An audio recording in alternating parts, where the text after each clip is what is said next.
Hello, my friends, buddies, and viewers to our rewind version 2.0 of Physics Class 12th. So, we are in episode number 5 और आज के episode 5 से हम start करेंगे chapter 2 physics electrostatic potential and capacitance. So पहले previous 4 episodes में हमने physics के पहले चैप्टर इलेक्ट्रोस्टैटिक्स को कवर किया, उसकी काफ़ी डेरिवेशंस, डेफिनेशंस और टर्म्स को कवर किया. और आज इस एपिसोड से हम इस चैप्टर 2 इलेक्ट्रोस्टैटिक पोटेंशियल और कैपेसिटेंस को स्टार्ट करेंगे. ये चैप्टर हमारे पास 2 पार्ट्स में है. इलेक्ट्रोस्टैटिक पोटेंशियल एक पार्ट है जिसमें काफ़ी टर्म्स और डेरिवेशंस आएंगे, और कैपेसिटेंस अलग पार्ट है, वो अलग इंस्ट्रूमेंट है जिसमें हमें बात करनी है. So without wasting any time let's hop into this new chapter. So जो हमारे पास फर्स्ट थिंग्स फर्स्ट है उसको सबसे पहले कवर करते हैं. सो हमारे पास सबसे first topic number 1 that is electric potential. तो इलेक्ट्रिक पोटेंशियल हमारे पास जो पोटेंशियल आता है इलेक्ट्रिक पोटेंशियल, ये इलेक्ट्रोस्टैटिक पोटेंशियल या इलेक्ट्रिक पोटेंशियल दोनों ही एक ही बात है. सो इलेक्ट्रिक पोटेंशियल की जो सिंपल डेरिवेशन है कि अगर हम एक पॉजिटिव चार्ज लें और एक टेस्ट चार्ज लें वो भी पॉजिटिव ही है, और अगर वो उसको हम इन्फिनिटी से ला रहे हैं, कहीं से ला रहे हैं, इन्फिनिटी से ला रहे हैं to a point in the बड़े वाले चार्ज जो है पॉजिटिव चार्ज उसकी इलेक्ट्रिक फील्ड में, उसकी इलेक्ट्रिक फील्ड में अगर हम ला रहे हैं तो उस पर कुछ ना कुछ फोर्स लगेगा, फोर्स एक्सपीरियंस करेगा. तो जितनी वो फोर्स एक्सपीरियंस करेगा वो इक्वल होगी जितना वर्क डन हमें इन्फिनिटी से उस चार्ज को लाने में किया है. यही हमारी डेफिनेशंस भी बोलती हैं. The electric potential at any point in a region of electric field, the electric potential, जो इलेक्ट्रिक पोटेंशियल है किसी भी पॉइंट पर in a region of electric field, जो उस बड़े वाले चार्ज की इलेक्ट्रिक फील्ड वाला रीजन है, क्योंकि जितने रीजन में वो इलेक्ट्रिक फील्ड अपनी एक्सपीरियंस करेगा अगर कोई भी चार्ज आता है, that is equal to the amount of work done in bringing the unit positive charge, test charge जो है, from infinity to that point against electrostatic potential, against electrostatic potential, electrostatic force, not potential, electrostatic force without acceleration. Simple meaning है कि जितना electric potential किसी भी point पे उस electric field में लगने वाला है उस टेस्ट चार्ज पर वो is equal to amount of work done, जितना अमाउंट ऑफ वर्क डन हमने किया इन्फिनिटी से उस पॉइंट तक लाने में, वो इक्वल है इलेक्ट्रिक पोटेंशियल के. और उसके अगेंस्ट हम ला रहे हैं इलेक्ट्रिक पोटेंशियल, इलेक्ट्रोस्टैटिक फोर्सेस के अपोजिट ला रहे हैं और विदाउट एक्सेलरेशन करते हुए ला रहे हैं. मतलब चार्ज एक नॉर्मल स्पीड से आ रहा है, एक्सेलरेशन नहीं है चार्ज में, और इलेक्ट्रोस्टैटिक फील्ड फोर्स के अगेंस्ट है. मतलब जो चार्ज पॉजिटिव और पॉजिटिव है वो अंदर इलेक्ट्रिक फील्ड में जो मूव कर रहा है तो वो फोर्स एक्सपीरियंस करेगा और फोर्स ऑफ रिपल्शन एक्सपीरियंस करने वाला है. इसको डिफाइन करेंगे, डिनोट करेंगे हम V से, and V is equal to W that is work done upon में Q that is charge, So V is equal to W by Q. There is the simple formula. SI unit इसके होंगे volt में हम लेते हैं electric potential. अब बात आती है इसके डायमेंशन यूनिट्स की, जो है वर्क डन के हमारे पास होंगे जूल और चार्ज के होंगे कुलाम.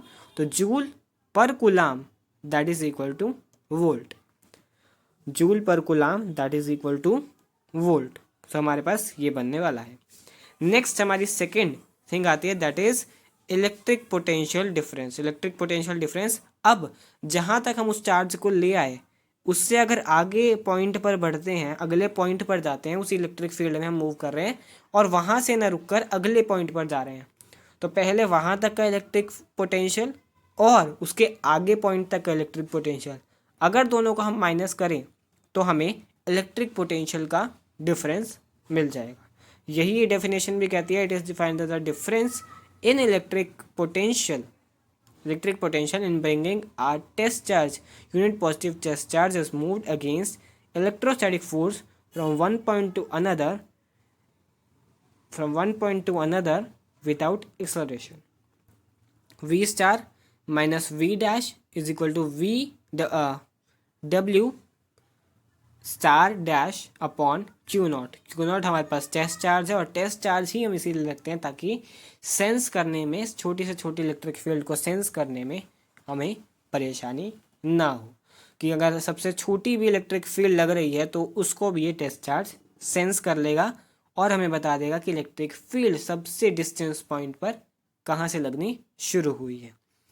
सो simple formula that V A, यहाँ वी स्टार और वी डैश से हमने रिप्रेजेंट कर रखा है, वैसे V A minus V B is equal to W A B upon Q not, इसके टोटल फॉर्मूला ऐसा कुछ है बुक में। अब दो चीज़ें होंगी हमारे पास, इलेक्ट्रिक पोटेंशियल और उसके बीच का डिफरेंस। अब ये दोनों चीज़ करने के बाद दैट इज इलेक्ट्रिक पोटेंशियल और इलेक्ट्रिक पोटेंशियल वाला डिफरेंस, इन दोनों के बीच का डिफरेंस करने के बाद हमारे पास जो नेक्स्ट थिंग आती है, नेक्स्ट टॉपिक आता है करने को, that is a derivation and most important derivation that we gonna try it. Most important derivation, so be look out for that is potential due to point charge. अब point charge हमने एक coulomb का charge लिया है जहाँ पर एक positive charge capital Q है, एक पी डिस्टेंस है, उसके बीच क्यू और पी के डिस्टेंस, क्यू और बीच का डिस्टेंस है आर, और जहाँ पर हमने 1 कूलाम का चार्ज लिया है वहाँ से कैपिटल क्यू का डिस्टेंस है एक्स। अब एक्स जो पी डैश है वहाँ पर जो हमारे पास किसी भी पॉइंट पर अगर इलेक्ट्रिक फील्ड लग रही है, किसी भी पॉइंट पर फोर्स लग रही है, एक्सटर्नल फोर्स लग रही है, that is equal to according to electric potential, that is 1/4 pi epsilon naught Q upon X square. So अब ये इक्वल है वर्क डन के। अगर ये वर्क डन के इक्वल है, सो वर्क डन को अगर हम इंटीग्रेट करते हैं तो इंटीग्रेशन के बाद हमारे पास force external dot D X जो बनेगा, उसको हम अगर इंटीग्रेट करें तो हमारे पास टोटल वर्क डन आ जाएगा। पोटेंशियल कितना लगता है, so integrating both side we get integration of D W is equal to integration of K Q upon X square dot D X हो गया। अब जो वर्क डन है, वर्क डन जो डी डब्ल्यू है उसको इंटीग्रेट करा तो वो बन गया वर्क, इज इक्वल टू में राइट हैंड साइड अगर हम आते हैं तो integration of infinity to P point तक हम लेकर आएंगे। इन्फिनिटी टू पी पॉइंट तक अगर लेकर आए तो के क्यू अपॉन एक्स स्क्वायर अगर उस डायरेक्शन में बढ़ रहा है, लेफ्ट हैंड साइड की तरफ बढ़ रहा है, तो नेगेटिव वाली फोर्स लगेगी, क्योंकि नेगेटिव की तरफ बढ़ रहा है ना, अपोजिट द फोर्स बढ़ रहा है। के क्यू अपॉन एक्स स्क्वायर हो गया डॉट डी एक्स हो गया, ठीक है। अगर इसके आगे हम और नेक्स्ट पार्ट पर बढ़ें, नेक्स्ट पार्ट पर अगर हम बढ़ते हैं, so that gives us D W तो हो गया work done is equal to minus K Q upon X square, अब बाहर आ जाएगा, और dot D X X square बाहर नहीं आएगा, एक्स स्क्वायर गलती से बाहर ले रखा है, एक्स स्क्वायर बाहर नहीं आएगा। सो इन्फिनिटी से अब आर पॉइंट की तरफ बढ़े तो 1/x square dot D X जो कि अंदर रह जाएगा इंटीग्रेशन में। यहाँ तक का पार्ट डन करने के बाद हमें और आगे बढ़ना है। अब जो डी एक्स है वो हटने वाला है, क्योंकि डी एक्स का अगर हम इंटीग्रेशन करेंगे तो एक्स का इंटीग्रेशन करेंगे, और एक्स का अगर इंटीग्रेशन करेंगे एक्स की पावर है 1 माइनस 1 एक्स की पावर 0, तो एक्स की power 0 that is equal to 1, so वो हट जाएगा। तो इज इक्वल टू में अब रह जाएगा माइनस के क्यू अपॉन में कुछ नहीं है, एक्स स्क्वायर गलती से लिया हुआ है, जो अब इंटीग्रेशन में रह गया -1/x इंटीग्रेशन इन्फिनिटी से r तक, and in the bottom we have K Q 1/r minus 1/infinity, 1/infinity हो जाएगा 0, सो इज इक्वल टू में के क्यू अपॉन में r, that is 1/4 pi epsilon not q upon r. There it is the formula of potential due to a point charge. So ये पूरी derivation करने के बाद हमारे पास जो ये फॉर्मूला है that is in the rectangle bracket we have 1/4 pi epsilon not q upon r. Q हमारे पास बड़ा वाला चार्ज है, आर जो डिस्टेंस है वो पी से उस चार्ज का डिस्टेंस है। तो ये दोनों चीज़ें हमें ध्यान रखनी है। 1/4 पाई एप्सिलॉन एन नॉट की वैल्यू हमें डायरेक्टली गिवन होगी इन द फाइनल एग्जामिनेशन, तो उसके बारे में हमें चिंता करने की ज़रूरत नहीं है। तो this formula is really important और इसको नोट डाउन करके रखना चाहिए हमें। सिंपल, 3 हमने कर लिया, इलेक्ट्रिक पोटेंशियल कर लिया, इलेक्ट्रिक पोटेंशियल वाला डिफरेंस कर लिया, और अब पोटेंशियल ड्यू टू आप पॉइंट चार्ज हम कर चुके हैं। डेरिवेशन अब कंप्लीट हो चुकी है। तो अब इसके बाद जो हमारे पास चीज़ बचती है करने को, that is the graph between electric potential and electric field के बीच का डिफरेंस। तो अगर इलेक्ट्रिक फील्ड को हम ढंग से देखें तो इलेक्ट्रिक फील्ड बनती है इन्वर्सली प्रोपोर्शनल टू 1/r², और इलेक्ट्रिक पोटेंशियल जो V है वो इन्वर्सली प्रोपोर्शनल टू 1/r। तो r² इन्वर्सली प्रोपोर्शनल और r में क्या डिफरेंस है? दोनों में ये डिफरेंस है कि r² अगर इन्वर्सली प्रोपोर्शनल में है तो इलेक्ट्रिक फील्ड भी इन्वर्सली प्रोपोर्शनल अगर है तो वो जल्दी घटने वाली है, इलेक्ट्रिक फील्ड जल्दी कम होगी अगर हम डिस्टेंस को इंक्रीज़ करते हैं। इंक्रीज़ करने पर स्क्वायर में इंक्रीज़ होगा तो इलेक्ट्रिक फील्ड भी स्क्वायर में डिक्रीज़ होगी। But in case of electric potential वो सिर्फ और सिर्फ r की पावर में ही डिक्रीज़ होगी, बिकॉज स्क्वायर नहीं है तो वो जल्दी नहीं घटेगी as compare to electric field. By this graph we can simply see that कि इलेक्ट्रिक फील्ड जल्दी से नीचे आ रही है और इलेक्ट्रिक पोटेंशियल जो कि देर में नीचे आ रही है। ये ग्राफ भी एक्सिस पर हमारे पास रेडियस को शो कर रहा है और वाई एक्सिस पर ई और वी को शो कर रहा है। So now we have another topic, potential due to electric dipole.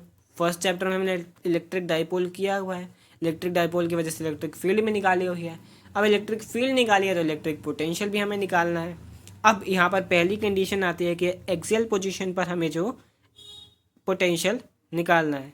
Symbol diagram, -q positive q है, बीच का डिस्टेंस वही 2l है और एक p पॉइंट ले रखा है एक्सटर्नल में जिसका डिस्टेंस डाइपोल के मिड पॉइंट से p पॉइंट तक r है। अब यहाँ पर भी दो केस बनेंगे, potential due to positive q and potential due to negative q। Potential पहले q की वजह से जो बनेगा दैट इज kq/r-l², जो डिस्टेंस पूरा r है और l को हमने माइनस कर दिया, और नेगेटिव q की वजह से -kq/r+l²। r² तो पूरा कवर कर लिया, उसके आगे l² और कवर करेंगे। अब अगर नेट पोटेंशियल हमें चाहिए तो नेट पोटेंशियल के लिए हमें दोनों को ऐड करना पड़ेगा, जो पॉजिटिव क्यू की वजह से लग रही है और जो नेगेटिव क्यू की वजह से लग रही है। उन दोनों को अगर ऐड करेंगे तो हमारे पास, इसके नीचे अगर चलते हैं तो हमारे पास जो फॉर्मूला बनने वाला है that is V net is equal to kq/r-l plus -kq/r+l का r+l। अब kq को अगर हम कॉमन लें, kq अगर कॉमन लें और r-l और r+l को एलसीएम के ऊपर ले जाएं तो kq जो बनता है हमारे पास, kq कॉमन आ गया, r-l और r+l जो नीचे है 1 में, उसको अगर हम एलसीएम लेकर ऊपर ले आएँ तो r+l माइनस r+l, r और r कैंसिल हो जाएगा, अपॉन में जो बचता है वो r² माइनस l² बचेगा। अब जो हमारे पास है वो l और l बचेगा तो 2l हो जाएगा। अगर हम q को भी अंदर ले आते हैं तो kq2l अपॉन में r² minus l² is equal to kp, क्योंकि 2ql जो है 2ql वो p के इक्वल आ जाएगा, because dipole is 2 times the q and l। जो l है वो 2l है और 4 से मल्टीप्लाई कर देंगे तो इलेक्ट्रिक डाइपोल बन जाएगा। इलेक्ट्रिक डाइपोल को हम p से रिप्रेजेंट करेंगे और p से रिप्रेजेंट करेंगे तो p यहाँ सब्स्टिट्यूट हो जाएगा, तो kp अपॉन में r² माइनस l²। अब इस टर्म में हमें r और l की दोनों की वैल्यूज़ चाहिए, बट अगर एक ऐसा केस हो जाए जहाँ पर हमें r या l में से किसी एक की वैल्यू चाहिए, जहाँ पर वो चाहिए वो हमारे पास वैल्यू आएगी that when L is very very less than R. Negligible हो जाएगा एल, तो एल को नेग्लेजिबल करके हमारे पास V net is equal to K P upon R square is equal to 1/4 pi epsilon naught P upon R square. अब आते हैं at an equatorial position. Equatorial position के लिए हमारे पास वही डाइपोल वाला डायग्राम है, जहाँ पर अब परपेंडिकुलर हम चले गए पी पॉइंट को लेकर, जहाँ का डिस्टेंस आर है। पाइथागोरस थ्योरम लगाते हैं हम, परपेंडिकुलर्स की हाइपोटेन्यूज की वैल्यूज निकाल देंगे, that under root L square plus R square and under root L square plus R square. अब potential due to negative Q, potential due to negative q, that is equal to v plus q is equal to kq upon l square plus r square की power half, l square plus r square की power हाफ, और potential due to negative q वही same minus K Q की power l square plus r square की total की power half. अब वही वी नेट के लिए हम दोनों को ऐड कर देंगे। अब यहाँ पर जो मैग्नीट्यूड्स हैं दोनों के सेम हैं बट अपोजिट साइंस के साथ हैं, और दोनों हो रहे हैं माइनस। अब यहाँ पर अगर दोनों माइनस हो रहे हैं तो माइनस करने वाली जगह पर हमारे पास जो पोटेंशियल आने वाला है V net is equal to 0। Magnitude same है, अपोजिट साइन है, दोनों माइनस हो रहे हैं, तो negative potential and positive potential दोनों equal and opposite, that gives us V net is equal to 0। So equatorial position पर नेगेटिव पोटेंशियल पर हमारे पास दोनों के दोनों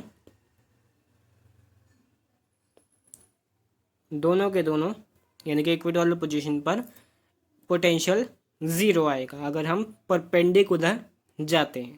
ठीक है, एक्सियल पर वैल्यू आएगी और इक्वेटोरियल पर 0 आएगा। So that's the summarization of this video. I hope you all will understand the derivations as well as the intro of this chapter. And please follow me for the Rewind version 2.0 and you will get amazed by your study, क्योंकि काफ़ी कम समय में हम इसको complete करने वाले हैं। So be ready to fall in love with physics. Thank you so much.